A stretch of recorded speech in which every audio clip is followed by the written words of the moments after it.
दोस्तों, इस लड़के का नाम अर्जुन तेंदुलकर है। भारत वाले जिसको क्रिकेट का भगवान मानते हैं कि जिसने उनकी क्रिकेट को नेक्स्ट लेवल तक लेकर जो बंदा चला गया, तेंदुलकर उसका बेटा है।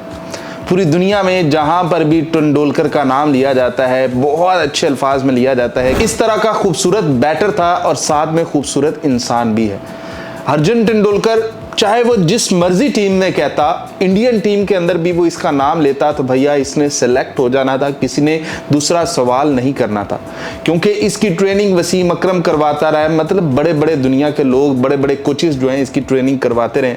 ये चाहता तो मुंबई इंडिया की तरफ से, जहां पर उसका वालिद जो कोच है, जहां पर वो सब कुछ करता धरता है, उसी टीम से खेल सकता था और पूरे 14 के 14 मैच खेल सकता था। लेकिन ये मेरिट पर आता है, पंजाब 11 इसे उठाता है और इस सीजन के अंदर वो कोई मैच नहीं देता।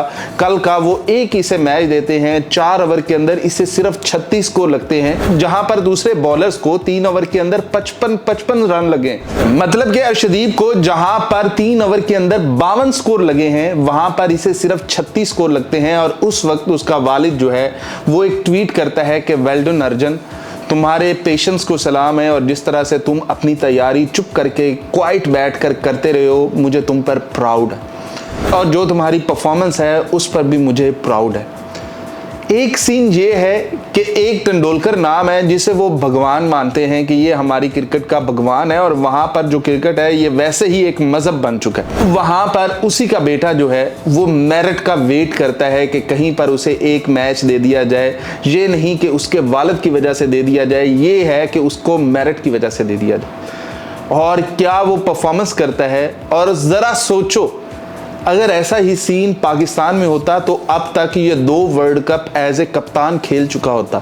कि जितनी परफॉर्मेंसेस तेंदुलकर ने इंडिया के लिए दी हैं, अगर ऐसा कोई एक बंदा पाकिस्तान का होता तो अब तक ये 2 world cup as a captain खेल चुका होता, फिर चाहे इसकी परफॉर्मेंस जो भी होती।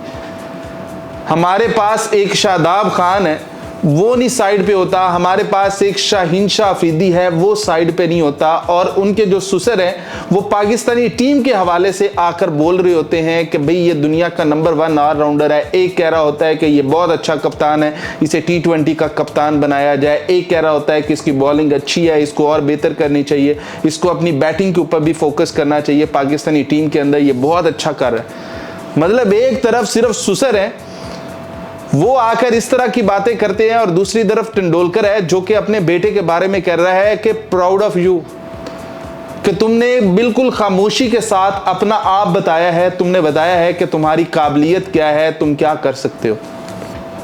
तो यही एक फर्क है कि आप देखें कि इंडिया की क्रिकेट कहां पे है और हमारी कहां पे है।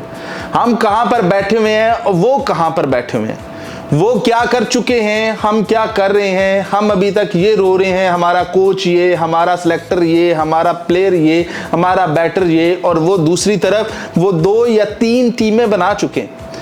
अगर आप उनकी प्लेइंग 11 साइड पे कर दो ना, जो कि उनके मुल्क की तरफ से खेलती है, तो हार्दिक पांड्या ने गलत नहीं बोला था। उनके पास एक और ऐसी प्लेइंग 11 है जो कि किसी भी मुल्क को आसानी से हरा सकती है। कि आप देख लो कि उनके बैटर्स 100 मारने वाले बैटर्स को वो ड्रॉप कर देते हैं। शुभमन गिल जैसा बैटर, उसे वो T20 से ड्रॉप कर देते हैं, शुभमन गिल को, जो कि इस दफा वैसे एज ए कैप्टन भी बहुत कामयाब जा रहा है और GT की तरफ से सबसे ज्यादा रन्स भी उसी के। तो मेरा भाई चेक कर लो, फर्क चेक कर लो, और ऐसे ही फर्क के बाद फिर रिजल्ट्स आया करते हैं। तो वेल डन अर्जुन तेंदुलकर को नहीं कहना चाहिए, वेल डन उनके सिस्टम को कहना चाहिए, वेल डन तेंदुलकर को कहना चाहिए कि जिसने कहा कि मेरिट पर आओ, कोई मसला नहीं, नई जगह बनती ना बने। इवन के IPL के अंदर वो बंदा मेरिट पर आने के लिए उसे प्राउड ऑफ यू कह रहा है। जो इंडियन टीम है वो तो बहुत दूर की बात। तो मेरा भाई ये सीन होते हैं, ये वजूहात होती हैं और ऐसे ही टीम्स बना करती हैं।